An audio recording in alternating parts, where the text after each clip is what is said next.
Gorgeous. Gorgeous. Beautiful. Any other descriptors? That's it, Joe. Just gorgeous and beautiful. That's all they have. So I'm going to set the stage by telling you that Joe has, for those of you who don't know, hosted meetings here with us as a group before when it was not nearly as finished. We do this meeting on site because, as I said earlier, we're real estate investors, aren't we? And it's a little more fun than sitting in a hotel room or a restaurant talking about it. So, Joe, why don't you take us through this as from A to Z, and I'll let you control the questions however you want to do it. Okay. During, after, wherever the case might be. That's fine. Your stage. Okay. Wow. I didn't expect so many people. Can everyone turn their cell phones off? Okay.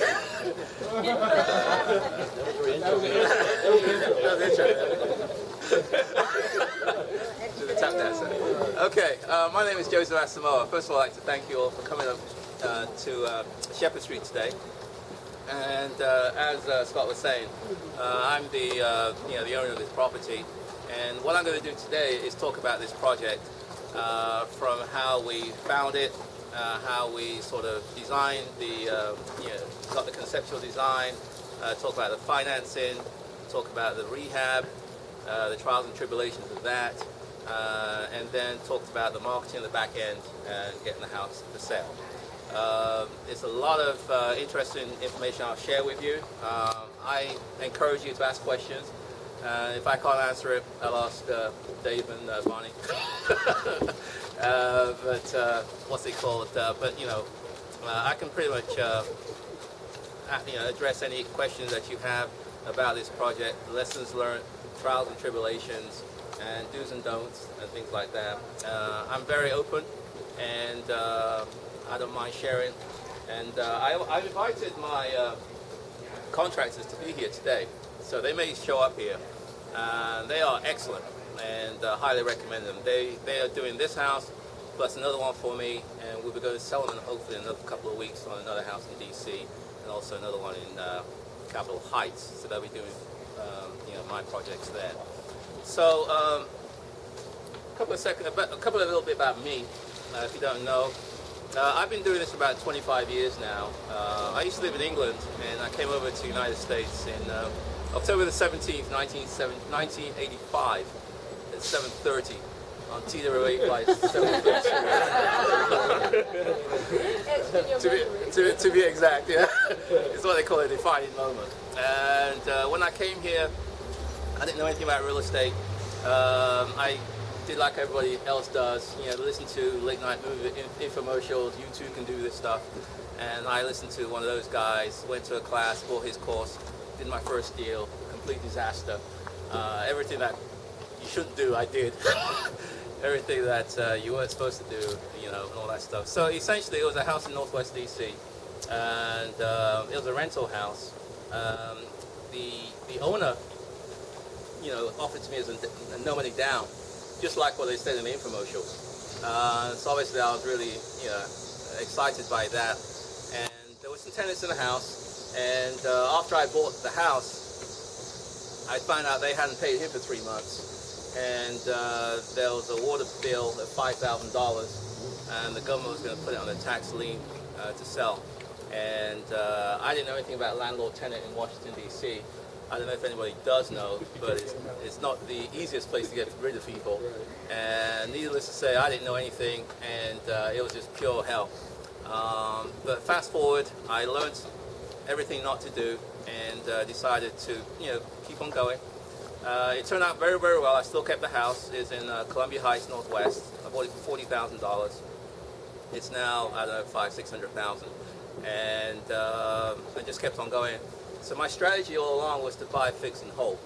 And I truly do believe in holding properties because, in my opinion, that's how you build wealth. Flipping is good. There's nothing wrong with that. It generates cash. But at the end of the day, you have to keep on doing it. And you got to keep on doing it. If you can own, appreciating assets, especially in the metropolitan Washington, D.C. area, For the long haul, it usually goes up in value. And once you figure out the tenant process, which is not that difficult, once you understand how that works, it's a very, very good source of residual income. So essentially, in the last 2 or 3 years, my strategy, because I've been through different real estate cycles, I know how they work. But essentially, the way it works, just for those people who don't know, when the good times are going, like they were a few years ago, everybody gets into real estate. It's latest get rich quick scheme. Most of the people tend to flip houses, and typically, as the good times roll, cash comes in, and people take on more debt. But the problem is when the market turns, which it usually will do at some point. Many people take on so much debt that when the market turns, the cash doesn't come in. So it's a debt that tends to crush them, and they go out of business. And that's typically how it plays itself out. And and then it goes through another upcycle. Everybody forgets about the last one, and then just kind of keep on going. So my strategy based on that experience is to do flips because the market's good. But use the profits from the flips because it generates cash is to pay off my buy and hold properties. Okay, so that way when the market does turn, you don't have debt, and therefore you just have cash flow. Okay, does that make sense? So, but the good thing about when you hold on to properties is that at the end of the day, after all is said and done, you have something to show for it. You can go around and say, well, at least I own this. I own that. And this is what's generating the income and so on. So that's what kind of gives you the passive income and hopefully financial independence. Because at some point, which happened to me, my passive income from my rental properties equaled what I was making on my, at that time I was working for IBM. And so what I was making on IBM was equal to what I was making on my rental properties. So therefore I had choices. Okay? So that's what passive income does for you. Okay? Make sense? Yeah. Okay, so that's a bit like me. So about this particular house, this house, it's an interesting story. I heard about this house through a real deal meeting, in fact. No deals, was it? Deals or no deals? Deals or no deals? Where's Louise? Louise. Wasn't this yours? Mm-hmm. Yeah. Yes. There you go. She's right there. Yes, it was Deals or No Deals, which is hosted by Tammy and Andre. I attended the meeting at the Lanham Teppanyaki, and while we were there, somehow, I think Louise spoke to Pearl, and somehow got to me about this particular property. The gist of it was that Louise's son used to live here, and the owner wanted to sell. I think it just became too much of a problem for them. They just wanted out. So I heard about it, came here, and kind of scoped the place out. At that time, it was a 2-bedroom, 1-bath house. Okay, the house essentially ended here and ended there. Just a bit. See where that first window is? That's essentially where the house ended. This part is an addition, so it ended here. Okay? And so all that stuff over there is new. All that stuff there is new. Okay? And it extends all the way to the front. So it's a very, very small house. It was your typical DC row house. Oh, not row house. This typical DC house. There's walls everywhere. You walk in, there's a wall here, there's a wall here. There's a wall there, and the bathroom, so the kitchen was, I'm sure Louise will tell me, it's about the size of, about this size, about the size of this egg. About the bathroom here to here, that was it. Yeah, it was ridiculous. There's pink walls and wallpaper everywhere, and John will, just let me introduce John and Louise. They're joint venture partners with me on this deal. And I'll talk a bit about the JV program later on. But essentially, they got first-hand view of this house all the way from the beginning, what it was, and they really saw the transformation of this property from the beginning all the way through now. And they saw directly all what we went through. I think it was a wonderful experience for them as they were JV partners with me on this deal. And I'll offer that opportunity for anybody else if they want to do that on future deals that I do. But essentially, it was a 2-bedroom, 1-bath house, and it was a non-functional design. Okay, it just didn't flow well. Okay, it was ugly, you know. And so the task was, what am I going to do with this thing? And if I wanted to make sense of this thing. So we negotiated with the seller, and we're going back and forth for a little while. And eventually we agreed on a purchase price of $185,000. That's how much you purchased this house for. And kind of interesting, a couple of weeks before settlement, I came around here and there was a tree there. What's the tree about there, where Brian is? Brian's over there with the black shirt. There was a tree there, and the tree, there was a storm, and it was a huge tree. The tree fell down, it went into this guy's yard, that guy's yard, and part into this guy's yard. Okay, okay, it fell down, all the way down. Okay, and you see that fence over there? See this little damage? It went over there as well. Okay, so that's the reason, that's where the tree was. Okay, it came from here all the way down there. So I just came around here, just kind of, before we settled, just to kind of scope the house. Everything was looking okay. Then we went to the back. We saw this tree. Say, hey, what's up with this? So we call the owner and say, hey, there's a tree falling down. Do you know anything about that? Oh, no. I mean, they pretended they didn't know. I think they wanted me to buy the house, and figure out the tree is falling down after the settlement. Anyway, we brought it to their attention that the tree had fallen down, and that we wanted to negotiate the price a bit further down. And eventually, we couldn't work that out, so they just cut the tree themselves. So we bought the house for $185, and so prior to settlement, the issue was what we're going to do with this property. How do we transform it into something that's more functional for today? Okay, and so just based on my experience, I had some ideas of what I would like to do for this house. And I like the 4-bedroom, 3.5 configuration. That's just my personal preference. So the challenge is, how do you transform something that's 2-bedroom, 1-bath into something that's 4 bedrooms, 3.5 bath? Okay. Obviously, you couldn't do that within the current, constraints of the house. You had to add on to the house. Okay. So therefore, the challenge was, where are we going to add on to the house, and how are we going to do that? So I had some ideas that we need to bump out over there, needs to bump out over here, up there, and so on. And then we got the architect to come over, and he had his ideas as well. And obviously his ideas and my ideas, we kind of agreed but disagreed. And then we had to compromise. And then we went off to the DC government to get the permits and approvals. And then they said, well, you can't do certain things because there are restrictions on the property.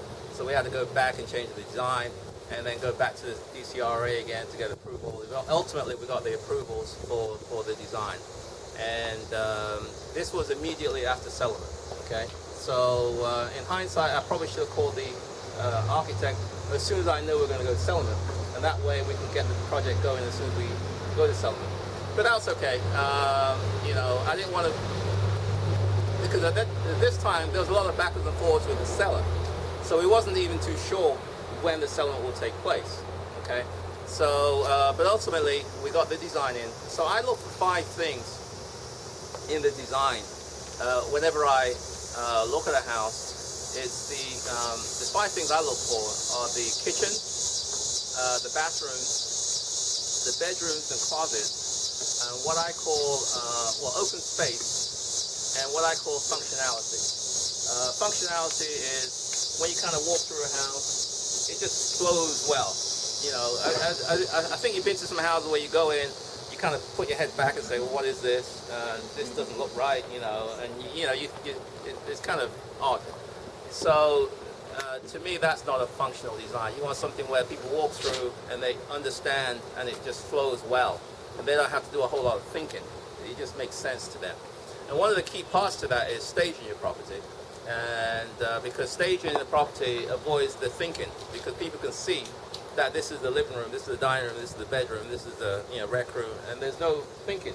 Like if you go through the house now, it's obvious where the living room is, it's obvious where the dining room is, it's obvious where the office is. You see what I'm saying? Right. If this stuff wasn't there, it would just be an empty place. Then you'd be thinking, well, what is this? Will my couch fit in here? Will my bedroom stuff fit in here? And then people start thinking, and when they start thinking, you lose them. So I do believe in staging, and we do stage the property. This is one of the results of that. It just brings a lot of emotions back to the house, which it wouldn't be there if it was an empty property. So okay, so so the design was those 5 things, and then we got the permits out of the way, and then we're ready to roll. Okay.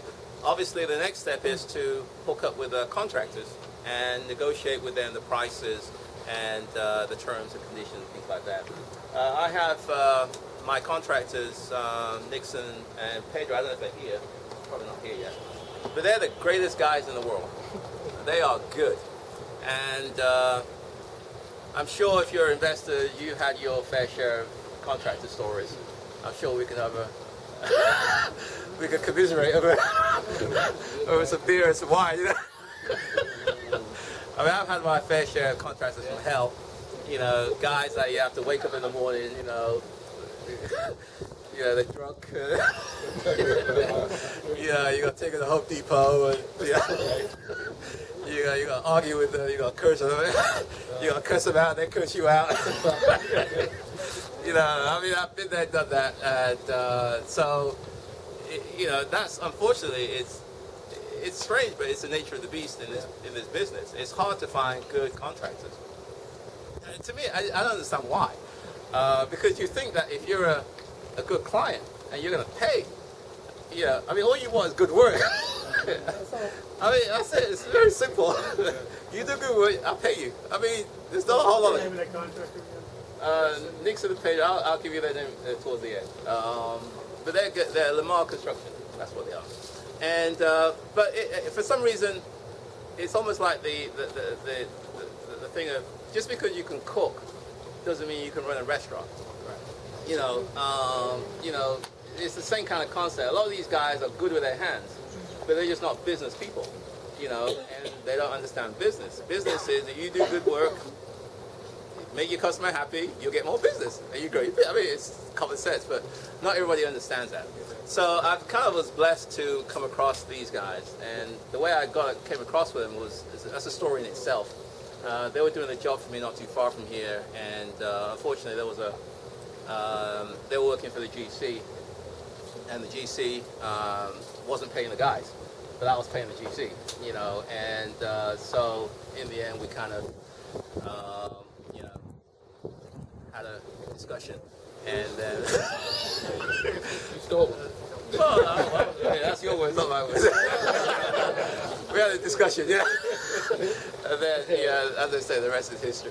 So this is so they've done several jobs for me, and so the challenge is to get them on board and so they can understand exactly what it is that there you go. What's it called? What the game plan is, and so on.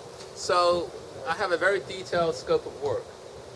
The scope of work is like 6 pages long, which details exactly what we're going to do in each room. So the living room we're going to do this, the bedroom we're going to do that, dining room we're going to do that, and so on.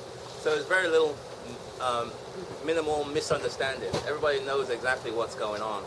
So we developed the scope of work, and then obviously they gave me a price.